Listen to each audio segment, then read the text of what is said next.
کوہ صفا اور مروہ کے درمیان 7 چکر لگانے کو اصطلاح میں کیا کہتے ہیں؟ تو اس کا جواب ہے کہ صفا اور مروہ کے درمیان چکر لگانے کو سعی کہتے ہیں۔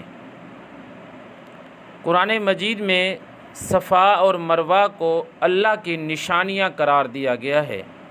رب العالمین نے قرآن مجید میں ارشاد فرمایا ان الصفا والمروۃ من شعائر اللہ، کہ صفا اور مروہ اللہ کی نشانیاں ہیں۔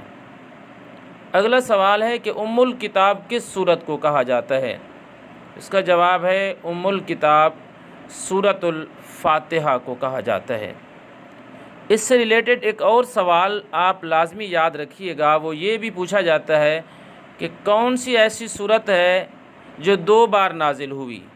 تو اس کا جواب ہے کہ سورۃ الفاتحہ قرآن حکیم کی ایسی سورت ہے جس کا نزول 2 بار ہوا۔ ایک اور سوال بھی پوچھا جاتا ہے کہ قرآن مجید کی مدینہ میں سب سے پہلے نازل ہونے والی سورت کون سی ہے؟ تو اس کا جواب بھی ہے کہ سورۃ الفاتحہ مدینہ میں سب سے پہلے نازل ہونے والی سورت ہے، یعنی سورہ فاتحہ ایک بار مکہ میں نازل ہوئی اور دوسری بار مدینہ میں نازل ہوئی۔ قرآن مجید کا دل کس سورت کو کہا جاتا ہے؟ یہ مشہور سوال ہے۔ سورۃ یاسین کو قرآن مجید کا دل کہا جاتا ہے۔ نیکسٹ، کون سی نماز بغیر رکوع اور سجود کے ادا کی جاتی ہے؟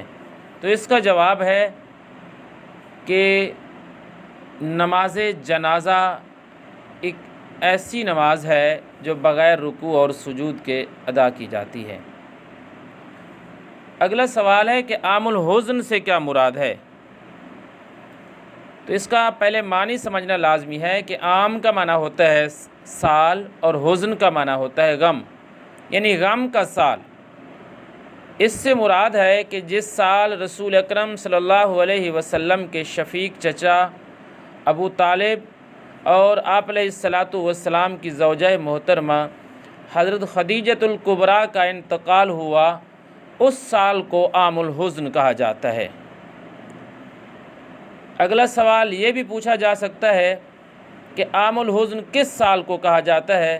تو اس کا جواب ہے 10 نبوی کو عام الحزن کہا جاتا ہے۔ ام القریٰ کس شہر کو کہا جاتا ہے؟ تو اس کا جواب ہے کہ ام القریٰ مکۃ المکرمہ کو کہا جاتا ہے۔ ایک فرق یاد رکھنا لازمی ہے، یہ سوال ہے ام القریٰ کس شہر کو کہا جاتا ہے۔ بعض اوقات یہ سوال بھی پوچھا جاتا ہے کہ وادی القریٰ کہاں ہے؟ تو یہ فرق جاننا لازمی ہے کہ وادی القریٰ خیبر کے قریب ہے وادی قریٰ، اور ام القریٰ شہر مکہ کو کہا جاتا ہے۔ عشرہ مبشرہ سے کیا مراد ہے؟ عشرہ مبشرہ سے مراد وہ 10 صحابہ کرام ہیں جن کو رسول اکرم صلی اللہ علیہ وسلم نے بہشتی ہونے کی خوشخبری دی تھی۔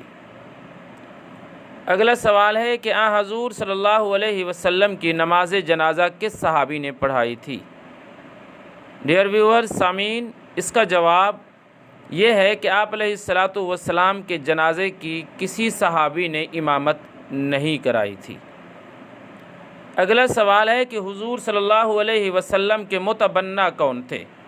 تو اس کا جواب ہے کہ آپ علیہ السلام کے متبنہ یعنی منہ بولے بیٹے حضرت زید بن حارثہ رضی اللہ تعالیٰ عنہ تھے۔ اگر کوئی یہ پوچھ لے کہ متبنہ کے احکام کس صورت میں بیان ہوئے ہیں، تو اس کا جواب ہے کہ متبنہ کے احکام سورۃ الاحزاب میں بیان ہوئے ہیں۔ اگر کوئی یہ پوچھ لے کہ قرآن مجید میں کس صحابی کا نام کے ساتھ ذکر آیا ہے، تو اس کا جواب ہوگا کہ آپ علیہ السلام کے متبنہ حضرت زید بن حارثہ وہ واحد شخص ہیں جن کا نام قرآن حکیم میں مذکور ہے۔